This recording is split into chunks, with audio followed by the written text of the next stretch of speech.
तो हॉबी एक ऐसी चीज़ है जिसको आने वाले टाइम में आप अपना बिजनेस, अपना एक अर्निंग सोर्स, एक सिस्टम बना सकते हो।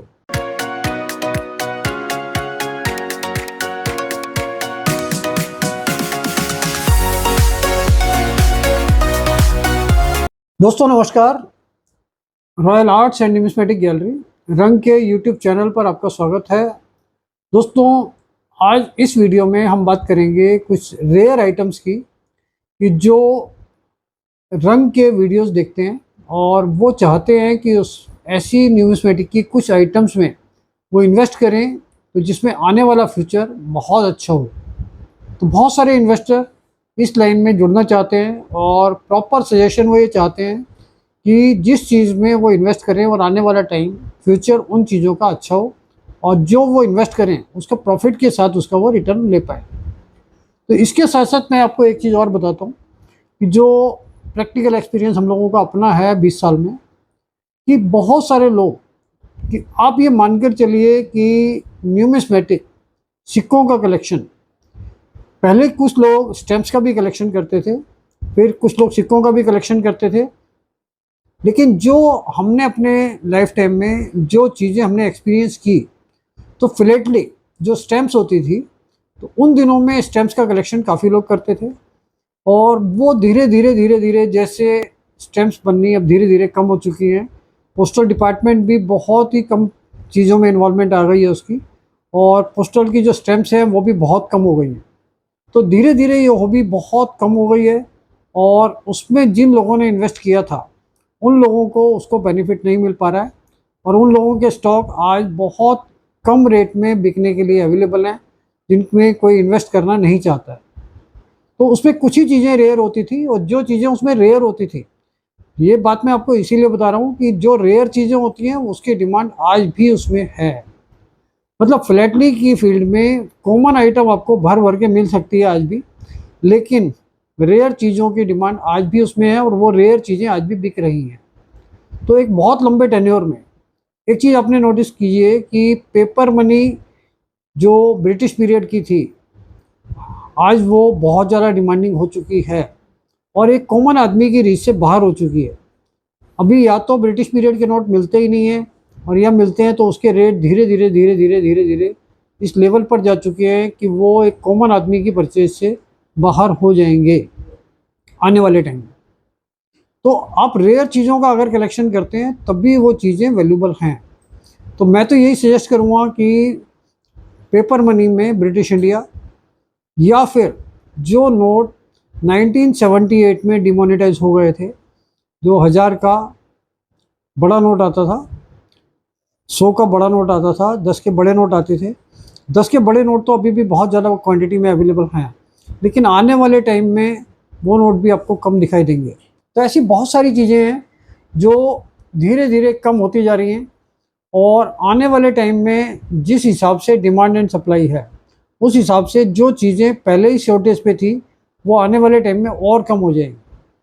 तो जो एग्जांपल मैं आपको देना चाहता था वो ये था कि जैसे कुछ लोग क्या करते थे, उन्होंने अपने 20 साल 25 साल की लाइफ से कलेक्शन करना शुरू कर दिया, और उसको उस समय में उनके दिमाग में नहीं था कि वो कोई इन्वेस्टमेंट कर रहे हैं।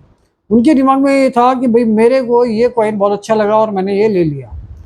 तो आप मानकर चलिए उस समय उसकी वैल्यू रुपये, 2 रुपये, 5 रुपये तक थी, 10 रुपये तक थी। जो लोग कलेक्शन करते थे वो इस पॉइंट ऑफ व्यू से सोचकर नहीं करते थे, कि उनके दिमाग में ही नहीं था कि इसकी वैल्यू आने वाले टाइम में बढ़ेगी इसलिए हम कलेक्शन कर रहे हैं।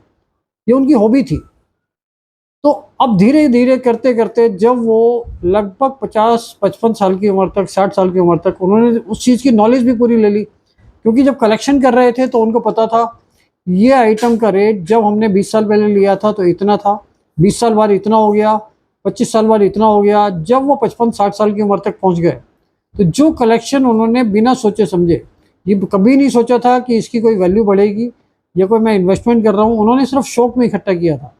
जब उनको 55 साल की उम्र में आके पता चला कि जो कलेक्शन वो धीरे धीरे कर रहे थे, आज उसकी वैल्यू उनके हिसाब से जो मार्केट में चल रहा है वो 20 लाख की, 25 लाख की, 50 लाख की या 10 लाख की, इस तरीके से उनको पता चल गया कि भाई मैंने जितने पैसे उसमें लगाए थे वो उसके 50 गुना 100 गुना हो चुके हैं। उसके बाद उनका क्या सिस्टम रहता था कि वो लोग अब जैसे रिटायरमेंट की तरफ आ जाते हैं, जॉब अगर करते हैं तो वो उस चीज़ को एंजॉय करने लगते हैं। वो उसमें से अपना कुछ सामान जो उनके पास सरप्लस था वो लेकर एग्जीबिशन में जाते हैं, जबकि उन्होंने वो किसी भी रेट खरीदा होगा, इससे उनका मतलब नहीं होता। लेकिन आज उन्होंने क्या किया, उनको लगा कि भाई ये आइटम मेरे पास सरप्लस है, और ये आइटम जाकर उन्होंने एग्जीबिशन में सेल की, और वहाँ पर ये रियलाइज़ किया कि भाई ये चीज़ वहाँ से वो खरीद लेते थे। उन्हीं पैसों में कुछ पैसा और बढ़ा के, या उनकी जेब वगैरह अलाउ करती है तो और बढ़ा के, या अगर उनको उसी से खर्चा निकालना है तो मान लो उन्होंने अपने 50,000 के सिक्के बेचे, उसमें से अपने खर्चे के 10,000 या 20,000 निकाल लिए, बाकी 30,000 रुपये की ऐसी कोई भी आइटम, क्योंकि वो नॉलेजेबल लोग होते हैं, उनको 20 साल से 30 साल से वो कलेक्शन कर रहे थे तो उनको नॉलेज थी, तो उन्होंने उसी पैसे से और चीज़ें खरीदी। फिर वो रेगुलर उन्होंने एग्जीबिशंस में जाना शुरू कर दिया। तो उनको ये रियलाइज़ हुआ कि भाई जो चीज़ें वो अपनी नॉलेज के हिसाब से एक रीज़नेबल रेट पर पब्लिक से खरीदते हैं, अगली ही एग्जीबिशन में वो चीज़ें उनकी महंगी बिक जाती हैं।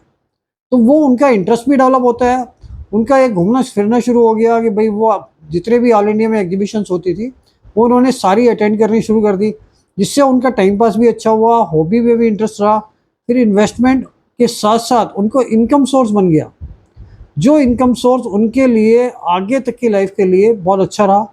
और उनका अपना पर्सनल एक्सपेंस तो कम होता है, क्योंकि सीनियर सिटीजन के लिए आना जाना रीजनेबल होता है, सभी चीज़ों में उनको पैसा कम खर्च करना पड़ता है एक कॉमन आदमी के कंपैरिजन में। तो वो चीज़ें उन्होंने उसको अपनी हॉबी को एक इनकम सोर्स भी बना लिया, एन्जॉयमेंट के लिए बना लिया। अब जिस भी स्टेट में एग्जीबिशन लगती थी वो सब जगह जाते थे, और वहाँ पर जितने भी प्लेसेस वो घूमना चाहते थे वो घूम के आते थे। उसके साथ साथ साइड बाय साइड वो एग्जीबिशन अटेंड करते थे। वहाँ पर उनको कोई भी चीज़ रियलाइज़ होता था ये सस्ती मिल रही है, तो उनके हाथ में पैसे भी होते थे।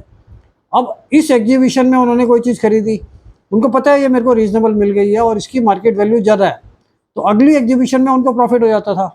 तो इस तरीके से हज़ारों लोग मैंने ऐसे देखे हैं कि जो धीरे धीरे उन्होंने अपनी हॉबी को, अपने इंटरेस्ट को अपने बिजनेस में कन्वर्ट कर लिया। और बिजनेस भी नहीं कह सकते इसको, जब सीनियर सिटीजन अपनी जॉब से रिटायर हो जाता है तो उसको एक काम चाहिए जो उसकी हॉबी भी हो, जिसमें इंटरेस्ट भी हो, और उसके साथ साथ घूमना फिरना भी हो जाए, और उसका खर्चा भी उसी से निकलता रहे।